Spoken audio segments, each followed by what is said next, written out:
Point के official YouTube channel पर आप सभी का स्वागत है। जैसा कि आप सभी को पता है कि हम लोग लगातार UP triple S C one दरोगा की जो क्लासेस हैं कर रहे हैं, और आज की जो क्लास है टॉपिक नंबर 4 आपका है आरक्षित और संरक्षित वन यानी रिजर्व फॉरेस्ट एंड प्रोटेक्टेड जो फॉरेस्ट है उसके बारे में बात करने वाले हैं।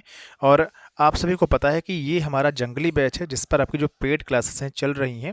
अगर आपको हमारा जंगली बैच ज्वाइन करना है तो इस वीडियो के कमेंट बॉक्स को चेक करिएगा, वहाँ पर एक लिंक दिया गया है, उस लिंक पर क्लिक करिएगा, सीधे आपको 299 का पेमेंट करना है और आपको एक टेलीग्राम चैनल का लिंक तुरंत भेज दिया जाएगा। जैसे ही पेमेंट आप करेंगे ऑटोमेटिक मैसेज आ जाएगा और उस लिंक के माध्यम से आप टेलीग्राम चैनल को ज्वाइन कर लेना है, जहाँ पर आपको समस्त जो पीडीएफ है, एक्सपेक्टेड जो क्वेश्चन है, प्रीवियस ईयर जो क्वेश्चन है, साथ साथ ये वाली जो आप क्लास की पीडीएफ देख पा रहे होंगे, इसे भी आपको तुरंत भेज दिया जाएगा जैसे ही क्लास आपकी ओवर होती है। तो आप बैच को जरूर ज्वाइन करें।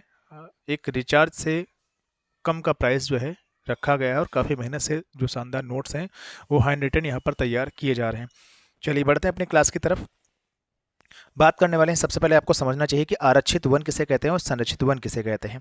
तो आरक्षित वन वे वन होते हैं जहां पर लकड़ी काटने, पशुओं के चराने और शिकार पर सरकार द्वारा पूर्ण रूप से प्रतिबंध होता है। यानी आरक्षित जो वन होते हैं वहां पर ना तो आप लकड़ी काट सकते हैं, ना तो पशुओं को चरा सकते हैं, ना ही आप शिकार कर सकते हैं, और वहां पर सरकार द्वारा जो है पूर्ण तरीके से प्रतिबंध होता है। और ये सभी काम जो किए जाते हैं जो राज्य सरकारें होती हैं उनके द्वारा किए जाते हैं। आगे बात करेंगे यहाँ पर संरक्षित वन के बारे में। तो जो संरक्षित वन है इसमें क्या होता है कि जो स्थानीय समुदाय होता है उसको शिकार करने के लिए और चराई की जो सुविधा होती है वो दी जाती है। जो कि स्थानीय समुदाय कौन हुआ? जो जंगलों के पास रहते हैं, जो जनजातियाँ हो गई, जो आदिवासी लोग हो गए, जो जंगलों के आसपास या जंगलों में रहते हैं, उनको यहाँ पर शिकार करने के लिए और चराई की सुविधा को उपलब्ध करा दिया जाता है। और वन अधिनियम 1927 की धारा 29 में जो है इसका प्रावधान किया गया है संरक्षित वन के बारे में। तो इस पॉइंट को याद रखिएगा, दोनों में डिफरेंस आपने समझ लिया यहाँ पर। अब आगे बात करेंगे यहाँ पर आरक्षित और संरक्षित वनों को भारतीय वन अधिनियम 1927 के अंतर्गत रखा गया है। इस पॉइंट को भी आपको याद कर लेना है। आगे बात करेंगे जो संरक्षित वन होते हैं वे कितने प्रकार के होते हैं। तो संरक्षित वन जो होते हैं वो आपके होते हैं दो प्रकार के। एक तो होते हैं सीमांकित संरक्षित वन, दूसरे आपके होते हैं असंबद्ध संरक्षित वन। दोनों के नाम आपको याद होना चाहिए। अब यहाँ पर बात करेंगे जो संरक्षित वन होते हैं, संरक्षित वनों को सरकार समय समय पर क्या करती है, वन्य जीव अभ्यारण्य में परिवर्तित करती रहती है। इस पॉइंट को भी याद रखिएगा। जो आपका आरक्षित वन होता है उसको नहीं करती, लेकिन जो संरक्षित वन होता है इसको सरकार जो है समय समय पर जैसी उसको आवश्यकता होती है वैसे जो नए नए वन्य जीव अभ्यारण्य बनाए जाते हैं उनमें उन जंगलों को क्या करती है, कन्वर्ट करती रहती है। आपको पता होना चाहिए ग्राम वन किसे कहते हैं। तो ग्राम वन क्या होते हैं, पर्टिकुलर ग्राम के विशेष समुदाय को समर्पित होते हैं। गांव में कुछ ऐसे समुदाय होते हैं जो पर्टिकुलर वनों पर डिपेंड होते हैं, उनकी वनों उपज पर डिपेंड होते हैं, वनों से जो कुछ चीज़ें होती हैं वो लेकर के आते हैं। यानी पूरी एक तरीके से हम कह सकते हैं उनकी रोजी रोटी जो है वनों पर डिपेंड होती है। तो इस तरीके के पर्टिकुलर जो गांव में वन पाए जाते हैं, अगर सरकार की कोई संपत्ति है जो वन पाए जाते हैं, वहाँ पर जो निवास करने वाले लोग होते हैं उनको विशेष रूप से समर्पित होते हैं उस तरीके के वन। तो ये ग्राम वन इस तरीके के वन होते हैं। आगे बात करेंगे अन्य प्रकार के वन के बारे में। प्रशासन के आधार पर पहले हम बात करते हैं। जो प्रशासन है, जो शासन है, इसके आधार पर जो वन है सुरक्षित वन है, संरक्षित वन है और अवर्गीकृत वन है। ये तीन प्रकार के वन पाए जाते हैं।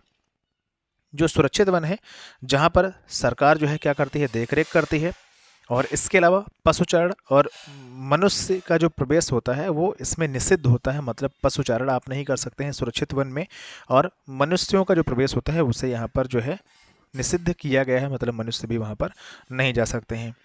आगे बात करेंगे यहीं पर संरक्षित वन के बारे में। संरक्षित वन जो होते हैं जलाऊ लकड़ी प्लस वन में जो पशुचारण की छूट होती है दी जाती है। जलाऊ लकड़ी का मतलब हो गया जो आसपास के लोग रहते हैं, घर में खाना बनाने के लिए लकड़ी वगैरह लेकर के आते हैं, और ठंडक में जो है बहुत ज़्यादा जब ठंड लगती है तो तापने के लिए जो लकड़ी लेकर के आते हैं उसको बोलते हैं जलाऊ लकड़ी। तो जलाऊ लकड़ी की छूट होती है, आप ला सकते हैं संरक्षित वन से। और वनों में जो पशुचारण की छूट होती है वो भी यहाँ पर प्रदान की गई है। आगे यहीं पर हम बात करेंगे अवर्गीकृत वन के बारे में। इसमें वृक्ष काटने की छूट जो है दे दी जाती है। जो छोटे छोटे वृक्ष होते हैं, कुछ ऐसे पेड़ होते हैं जिनको आप सरकार की परमिशन के द्वारा फिर इसके बाद जो है काट सकते हैं, इसको बोलते हैं अवर्गीकृत वन। और सरकार जो है डिसाइड करती है प्रशासन के आधार पर सुरक्षित, संरक्षित और अवर्गीकृत तीन प्रकार के वन होते हैं। आगे बात करेंगे संविधान के आधार पर कितने प्रकार के वन होते हैं, तो राजकीय वन होता है, वाणिज्यिक वन होता है और निजी वन होता है। राजकीय वन जो होते हैं केंद्र और प्लस राज्य सरकारों का इस पर नियंत्रण होता है। वाणिज्यिक वन जो होते हैं जो नगर निगम है, जो आपकी ग्राम पंचायतें हैं, उनके अधीन आपके जो वाणिज्यिक हैं वन होते हैं वो आते हैं। और निजी वन में स्वामित्व जो होता है व्यक्तिगत लोगों के हाथ में होता है, यानी आपने अगर कहीं पर कोई बाग लगा रखी है, कोई जंगल है आपका, तो वो आपका पर्टिकुलर जो है हो गया, यानी निजी वन के अंतर्गत आया। और वाणिज्यिक में जो नगर निगम है और इसके अलावा जो पंचायतें हैं वो जो है उनका नियंत्रण होता है, उन्हीं के अधीन रहते हैं। और राजकीय वन में हमने बताया आपको केंद्र और राज्य सरकारों का नियंत्रण यहाँ पर रहता है। अब बनावट के आधार पर जो वन होते हैं शंकुधारी होते हैं, चौड़ी पत्ती वाले होते हैं और कटीले होते हैं। तो जो शंकुधारी वन होते हैं आप सभी को पता है जो शीतोष्ण प्रदेश होता है वहाँ पर पाए जाते हैं। पत्तियाँ उनकी नुकीली होती हैं। क्यों नुकीली होती है, ताकि बर्फ जैसे ही गिरे तो फिसल करके नीचे की तरफ आ जाए। अब जो चौड़ी पत्ती वाले जो वन हैं वो कहाँ पाए जाते हैं, चौड़ी पत्ती वाले जो वृक्ष हैं कहाँ पाए जाते हैं, वो पाए जाते हैं उष्ण कटिबंधीय प्रदेशों में। कटीले जो है कहाँ पाए जाते हैं, कटीले जो वन हैं वो पाए जाते हैं रेगिस्तान में। इस पॉइंट को आपने समझ लिया। जैसे ही क्लास ओवर हो जाएगी तुरंत जो PDF होगी आपको, आपने अगर बैच परचेज किया है तो वहाँ पर आपको टेलीग्राम में भेज दी जाएगी। अब हम बात करेंगे भारतीय वन के बारे में। भारतीय वनों के वर्गीकरण को देखेंगे तो भारतीय वन मुख्यतः जो है 6 प्रकार के पाए जाते हैं। ऑप्शन आपके पास इस प्रकार से आ सकता है, भारतीय वन मुख्यतः कितने प्रकार के होते हैं, 4, 6, 8, 10, 12। तो जहाँ पर 6 होगा उसे आपको टिक करना होगा।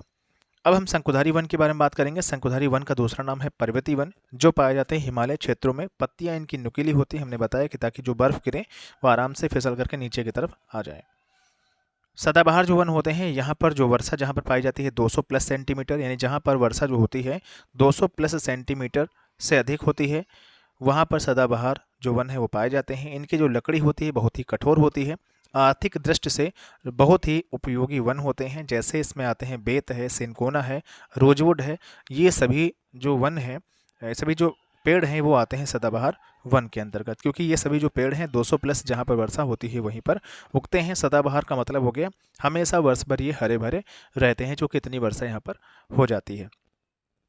आगे बात करेंगे पर्णपाती वन के बारे में। पर्णपाती वन का दूसरा नाम है मानसूनी वन, जहाँ पर वर्षा 100 से 200 सेंटीमीटर के बीच होती है वहाँ पर्णपाती वन या मानसूनी वन जो है उगते हैं। और ऐसे पेड़ों को जो है पर्णपाती या मानसूनी पेड़ कहा जाता है। आगे बात करेंगे ग्रीष्म ऋतु में क्या करते हैं, जो पत्तियां होती हैं ये गिरा देते हैं। जैसे ही आपकी बसंत ऋतु शुरू होती है वैसे पत्तियां क्या करते हैं, ये गिरा देते हैं। इस पॉइंट को याद रखिएगा। और ये 100 से 200 सेंटीमीटर जहाँ पर वर्षा होती है वहीं पर उगते हैं। जैसे इनका जो है स्थान कहाँ कहाँ पर है, तो पंजाब है, यूपी है, बिहार है, वेस्ट बंगाल है, यहाँ पर ये पाए जाते हैं। कौन कौन से पेड़ हैं, सागौन है, शीशम है, चंदन है, सहतूत है, बांस है। ये सभी जो पेड़ हैं वो पर्णपाती और मानसूनी कैटेगरी के अंतर्गत आते हैं। इस पॉइंट को याद रखिएगा। आपको नाम याद होना चाहिए कि कौन सा पेड़ जो है किस कैटेगरी के अंतर्गत आता है। जो हमने लिखा है इससे ज़्यादा बाहर 100% नहीं पूछा जाएगा। इस पॉइंट को याद रखिएगा। आगे बात करेंगे शुष्क वन के बारे में, जहाँ पर वर्षा होती है 50 से 100 सेंटीमीटर के अंतर्गत। वहाँ पर ये जो है शुष्क वन पाए जाते हैं। जैसे बबूल है, खजूर है, रीठा है। और ये सभी जो है लगभग जो राजस्थान है जहाँ पर रेतीली ज़मीन होती है वहाँ पर जो है पाए जाते हैं। आगे बात करेंगे मरुस्थलीय वन के बारे में, जहाँ पर वर्षा होती है 50 सेंटीमीटर से कम। जैसे नागफनी है, खेजड़ी है, और ये राजस्थान, गुजरात, हरियाणा में जो है पाए जाते हैं। इस पॉइंट को याद रखिएगा। आगे बात करेंगे ज्वारी वन के बारे में। तो ज्वारी वन जो है ये क्या होते हैं, ज्वारी जो वन होते हैं वो उनको जो है मैंग्रोव वन भी बोला जाता है। खारे पानी में जो है उगते हैं और इनकी लकड़ी जो होती है नाव बनाने के काम आती है। इस पॉइंट को याद रखिएगा। सबसे बड़ा जो है मैंग्रोव वन कहाँ पर है, सुंदर वन है, गंगा ब्रह्मपुत्र के जो है नदी के किनारे स्थित है। कहाँ पर है, पश्चिम बंगाल में है, सुंदरवन के नाम से है। तो ये आज की क्लास थी, यहीं पर समाप्त हो रही है। इस टॉपिक से इससे ज़्यादा कुछ पूछा नहीं जाएगा। बाकी जो हम एक्सपेक्टेड क्वेश्चन करवा रहे होंगे तो सभी जो क्वेश्चन होंगे टॉपिक वाइज हम करवाएंगे, कोशिश करेंगे, और आपको पूरा डेटा यहाँ पर अच्छे तरीके से कवर करवा दिया जाएगा। फिर से मिलेंगे नए वीडियो के साथ, एक नई जानकारी के साथ। तब तक के लिए thank for watching this video.